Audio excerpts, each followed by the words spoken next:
Navodaya academy में मैं हूं अरुण चौधरी।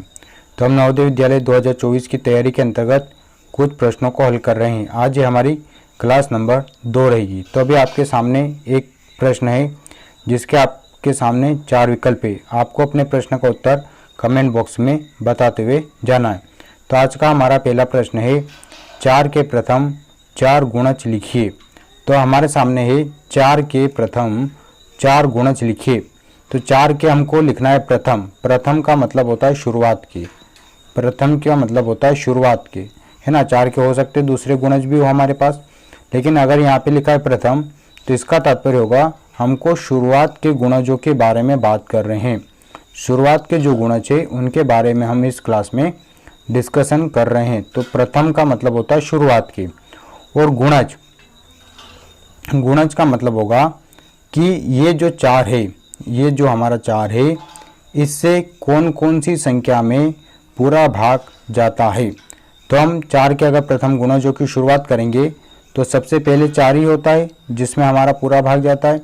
उसके बाद 8 होता है, इसके बाद होता है 12 और उसके बाद होता है 16।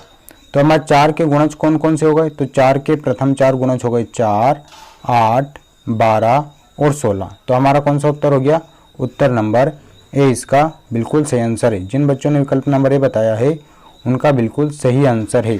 अब गुणज का मतलब समझेंगे। अब गुणज जो होता है उस शब्द का मतलब होता है, आप ये समझ लीजिए कि पहाड़ा, हमको पहाड़ा लिखना है। तो अब गुणज का मतलब हम समझ लेंगे पहाड़ा। तो हमको 4 के प्रथम 4 गुणज लिखे, मतलब 4 का पहाड़ा जो है वो कितनी बार लिखना, हमको 4 बार लिखना है। तो इसी को हम क्या बोलेंगे, गुणज बोलते हैं। गुणज का मतलब होता है कि ये जो 4 है इनसे किन किन संख्याओं में पूरा भाग जाता है। तो हम अगर 4 का पहाड़ा बनाएंगे तो उसके अंतर्गत जो भी संख्या आएगी उसमें पूरा भाग जाता है। तो गुणज का मतलब हो गया हमारा पहाड़ा। तो हमारे इस प्रश्न का उत्तर हो गया ए। चलो चलते हैं अगले प्रश्न की ओर। अगला प्रश्न आपके सामने है, सवाल नंबर 2। सवाल नंबर 2 में आपके सामने कुछ संख्या दे रखी है 125, 2786 और 29 का योगफल ज्ञात कीजिए। तो योगफल का मतलब होता है प्लस करना। प्लस करेंगे तो हम प्लस करने का हमारा कुछ नियम है, उन नियमों का हम यहाँ पे पालन करने वाले हैं। तो हमारा है पहली संख्या हमारी 125, तो हम हमेशा पहली संख्या को ऐसा कैसा लिख लेते हैं। लेकिन दूसरी संख्या हमारी है 2786। अब आपको एक बात इसमें समझनी है कि हमको इस संख्या के 125 के नीचे लिखना है इसको। तो इस संख्या का सबसे आखिरी अंक यहाँ है 6, तो हम इस 6 को यहाँ से लिखना इसको प्रारंभ करेंगे। 6 के बाद है इसमें 8, तो फिर हम 8 यहाँ पे लिखेंगे इस 2 के नीचे। फिर हमारा 7 है तो हम 7 यहाँ पे लिखेंगे, और फिर हमारा है 2, तो हम 2 को यहाँ पे लिखेंगे। अब हमारी अगली संख्या कौन सी है, तो हमारी अगली संख्या है 29। तो ये जो 29 है हमको कभी भी आगे से नहीं लिखना है, हमेशा इकाई के अंक से लिखना प्रारंभ करना है। तो इसमें इकाई का अंक है 9, तो हमने लिख दिया 9, और फिर लिखा है 2, तो हमने लिख दिया 2। अब इन सभी का योगफल ज्ञात करना है। योगफल का मतलब होता है इन सभी को हमको क्या करना है, प्लस करना है। तो इन सभी को हम क्या करेंगे, जोड़ देंगे। तो 5 में 6 को जोड़ेंगे तो 11, और 11 में अगर हम 9 जोड़ेंगे तो 20।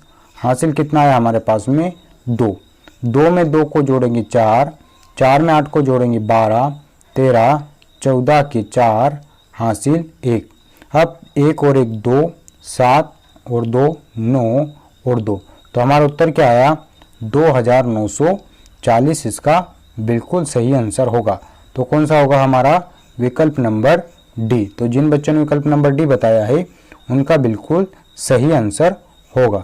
चलिए चलते अगले प्रश्न की ओर। प्रश्न नंबर 3। प्रश्न नंबर 3 में 2 संख्या दे रखी है। एक है हमारा 45,600 और दूसरा है 3,599, और इन दोनों का बोल रखा है अंतर होगा। अंतर का मतलब होता है माइनस।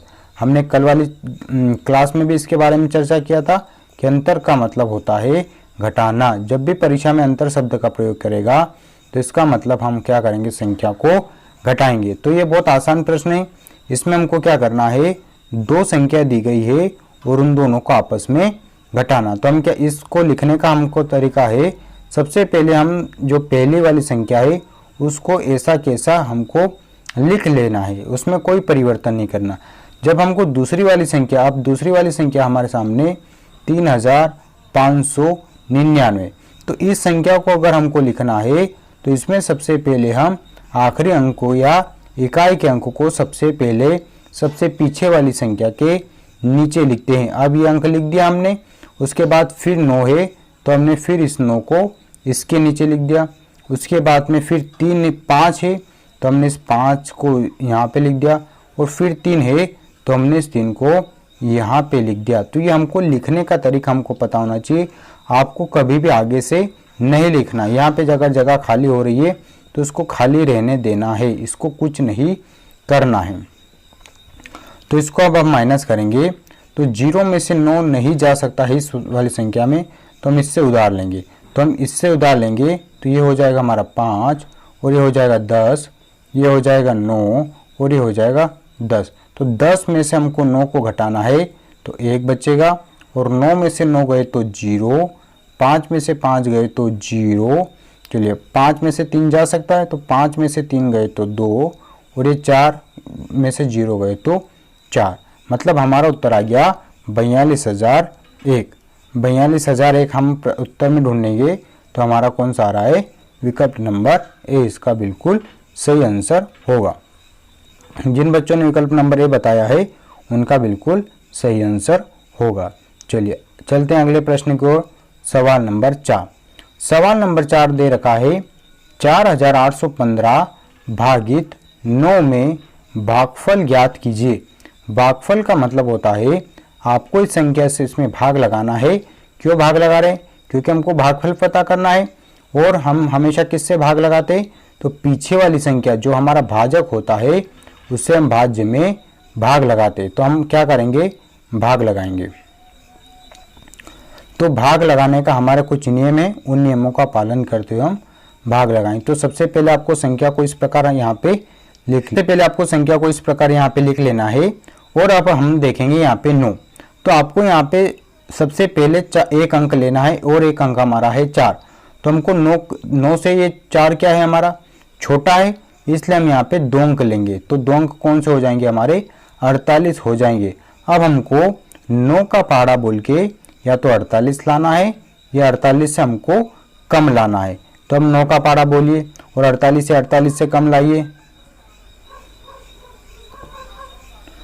9 का पहाड़ा अगर हम 5 बार बोलेंगे तो कितना आ जाएगा हमारा, 45 आ जाएगा। क्योंकि 6 बार बोलेंगे तो 54 आ जाएगा, और हमको किससे ज़्यादा नहीं जाना है, हमको 48 से ज़्यादा नहीं जाना है।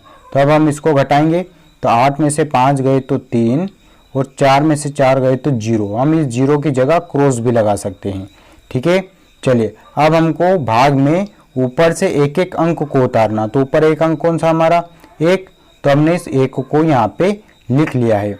अब फिर से हमको 9 का पहाड़ा बोलना है और 31 या 31 से कम लाना है। तो हम 9 का पहाड़ा अगर 3 बार बोलते हैं तो आते हैं कितने, 27, और 27 है तो इसको हम क्या करेंगे, यहाँ पे माइनस करेंगे। तो ये 2 हो जाएगा, ये हो जाएगा 11, और 11 में से 7 जाएंगे तो हमारे कितने हो जाएंगे, 4, और ये कितना हो जाएगा, क्रॉस। चलिए अब अगला अंक उतारेंगे। अगला अंक हमारा है 5। अब 9 का पहाड़ा बोल के हमको 45 लाना है। तो 9 का पहाड़ा अगर हम 5 बार बोलते हैं तो कितना आ जाएगा, 45 आ जाएगा। तो इस प्रकार हमारे प्रश्न का जो है उसने पूछा है भागफल। तो ये जो संख्या हमको यहाँ पे हमको मिलती भाग देने पे, इसी को हम बोलते हैं भागफल। इसी को हम बोलते हैं भागफल। और जो संख्या हमारी नीचे होती है, नीचे बचती है, उसको हम बोलते हैं शेषफल। तो हमारे सवाल ने शेषफल नहीं पूछा हमसे पूछा है भागफल। तो हमारा उत्तर क्या हो जाएगा, 535 हो जाएगा। अच्छा, इस संख्या में जिस संख्या से हम भाग लगाते हैं उसको हम बोलते हैं भाजक। तो इस वाली संख्या में जो भाजक है वो क्या हो जाएगा, वो 9 हो जाएगा। और भागफल क्या हो जाएगा, भागफल हमारा 535 आ जाएगा। तो कभी कभी सवाल में वो कभी कभी शेषफल भी पूछता है और कभी कभी भागफल भी पूछता है। तो इस प्रकार हमारे प्रश्न का उत्तर क्या हो जाएगा, हमारे प्रश्न का उत्तर हो जाएगा सी वाला, 535। 35। तो अब चलते हैं अगले प्रश्न की ओर। प्रश्न नंबर 5। प्रश्न नंबर 5 में दे रखा है 456 गुणित 23 को सरल कीजिए। सरल कीजिए का तात्पर्य होता है इन दोनों के बीच में जो भी चिन्ह है उसको हमको हल करना है। तो हम देख पा रहे हैं कि इन दोनों संख्या के बीच में गुणा का चिन्ह है, तो इन दोनों संख्या का हम क्या कर देंगे, गुणा कर देंगे। तो गुणा कैसे करते हैं, तो सबसे पहले पहली वाली संख्या को लिखेंगे और फिर हम दूसरी वाली संख्या को लिखते हैं। या तो आपको 23 का पारा डायरेक्ट याद होगा तो हम लोग डायरेक्ट 23 से करेंगे, और नहीं होगा तो हम एक एक अंक का उपयोग करके इस सवाल को हल करेंगे। तो गुणा में हम क्या करते हैं, सबसे पहले इस वाले 3 को लेते हैं। 3 का पारा बोल के हमको 3 का पारा 6 बार बोलना। तो जब हम 3 का पारा 6 बार बोलेंगे तो हमारे कितने आएंगे, 18।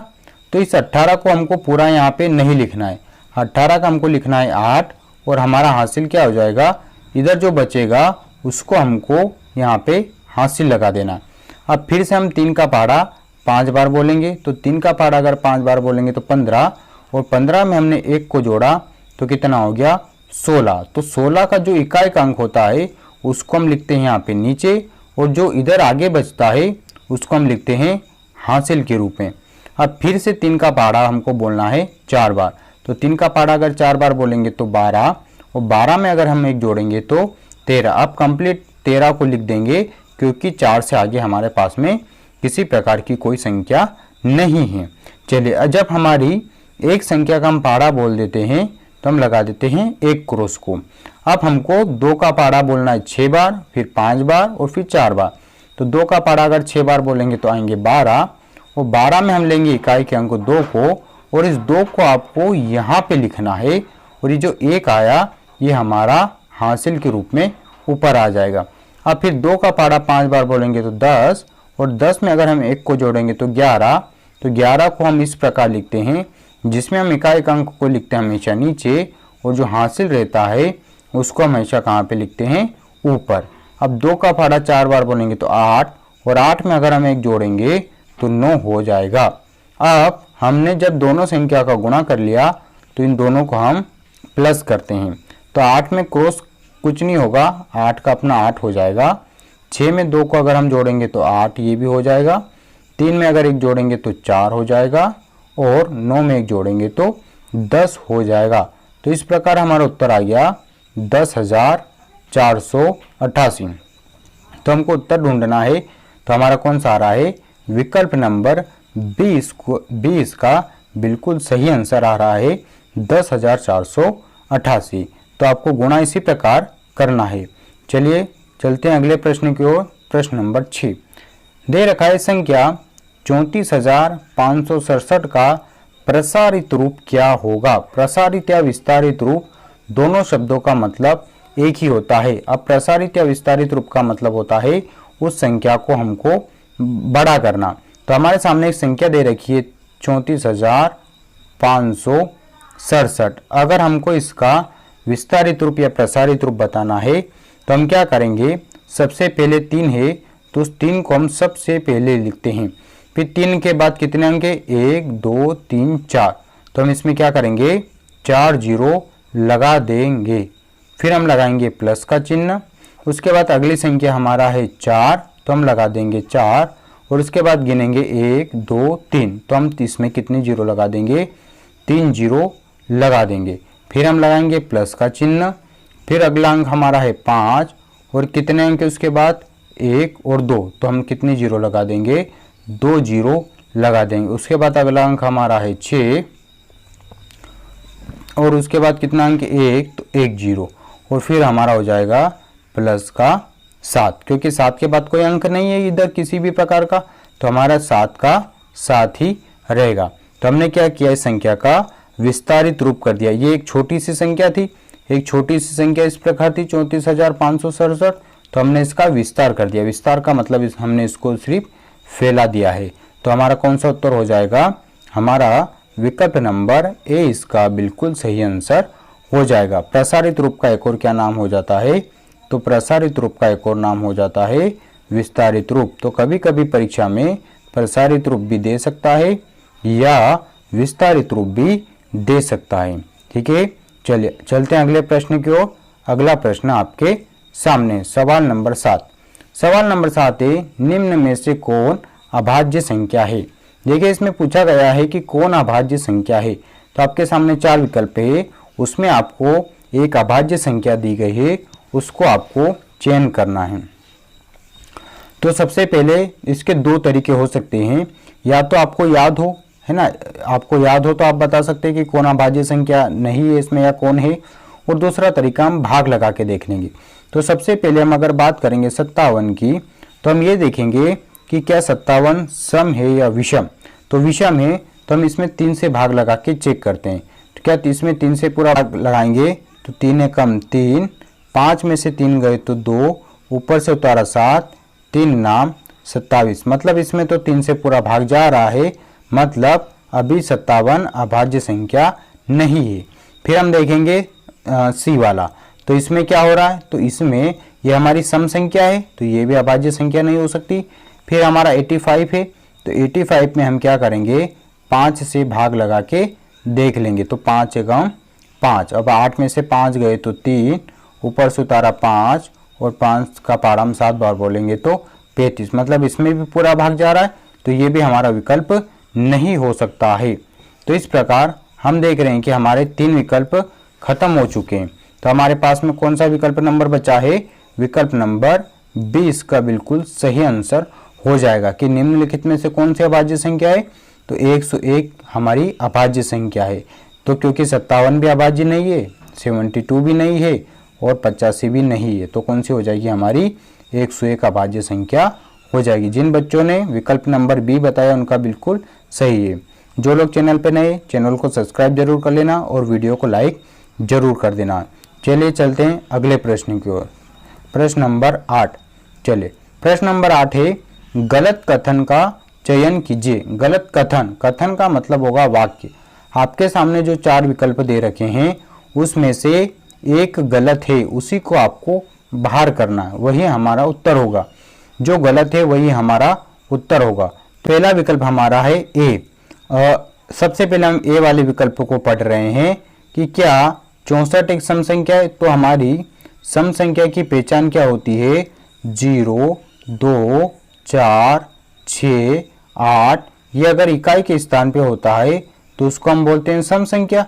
तो क्योंकि 64 है, इसका इकाई का अंक 4 है, तो ये हमारी सम संख्या है। तो मतलब ये वाला विकल्प तो हमारा सही है, और हमको क्या ढूंढना है, हमको गलत ढूंढना है, सही नहीं ढूंढना है। फिर विकल्प नंबर बी में चलेंगे। तो विकल्प नंबर बी में है कि 97 एक अभाज्य संख्या है। तो बिल्कुल 97 एक अभाज्य संख्या है, ठीक है। फिर हम चलेंगे विकल्प नंबर सी में कि 654 8 से विभाजित होगी। विभाजित का मतलब होता है क्या इसमें पूरा पूरा भाग जाता है। तो हम क्या करेंगे, 654 में 8 से भाग लगा के हम चेक करेंगे। तो 8 का पार्ट अगर हम 8 बार बोलेंगे तो आएगा 64, और 5 में से 4 गए तो 1, 6 में से 6 गए तो 0, ऊपर से उतारा 4, 8 एकम 8। तो इस प्रकार हम घटा रहे हैं, तो हमारे पास में कुछ ना कुछ शेषफल बच रहा है, मतलब ये 8 से पूर्णतः विभाजित नहीं है। चलिए विकल्प नंबर डी को भी हम एक बार चेक करेंगे कि 6 और 9 कितने होते हैं, 15, मतलब ये भी सही है। मतलब हमारे विकल्प नंबर ए भी सही है, बी भी सही है, और सी भी सही है। तो कौन सा गलत है, सी वाला। तो हमारे इस प्रश्न का जो है उत्तर वो कौन सा होगा, वो विकल्प नंबर सी होगा कि 654 8 से विभाजित है। यह कथन क्या है, हमारा गलत होगा। ठीक है, चलिए अगले प्रश्न को चलते हैं। प्रश्न नंबर 9, 4500 की पूर्ववर्ती संख्या क्या होगी। पूर्ववर्ती का मतलब होगा एक पहले की संख्या। आपको इससे एक पहले की संख्या बतानी है, और इससे अगर एक पहले की संख्या चाहिए तो हम क्या करेंगे, इसमें से एक को माइनस कर देंगे। जब हम इसमें से एक को माइनस करेंगे तो क्या हमको मिल जाएगी, पूर्ववर्ती संख्या मिल जाएगी। तो 2 ही प्रकार की संख्या होती है, एक पूर्ववर्ती होती है, एक अनुवर्ती।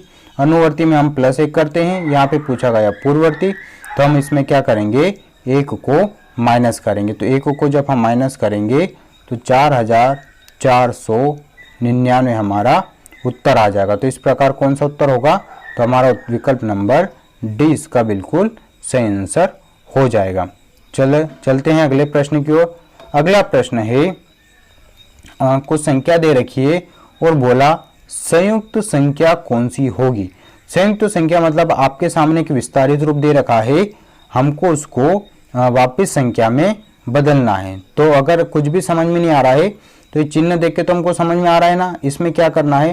तो इसमें हम सबसे पहले लिखेंगे 5000, ये लिख दिया हमने 5000, फिर लिखा है 0, फिर लिखा है 0 और 9 और फिर लिखा है 1। इन सभी को हम जोड़ सकते हैं, ठीक है। 1, 9, 0 और 5, तो कितना हो गया 5091 हो गया है। कौन सा विकल्प हो गया, विकल्प नंबर 20 का बिल्कुल सही आंसर हो गया है। तो आज के हमारे 10 प्रश्न यहाँ पे कंप्लीट होते हैं। आपको 10 में से कितने नंबर आए कमेंट बॉक्स में बताना है, ठीक है। और इसके अलावा जो लोग चैनल पे नए हैं चैनल को सब्सक्राइब कर लेना। वीडियो पसंद आए तो वीडियो को लाइक जरूर करना। मिलते हैं नेक्स्ट क्लास में, तब तक के लिए थैंक यू।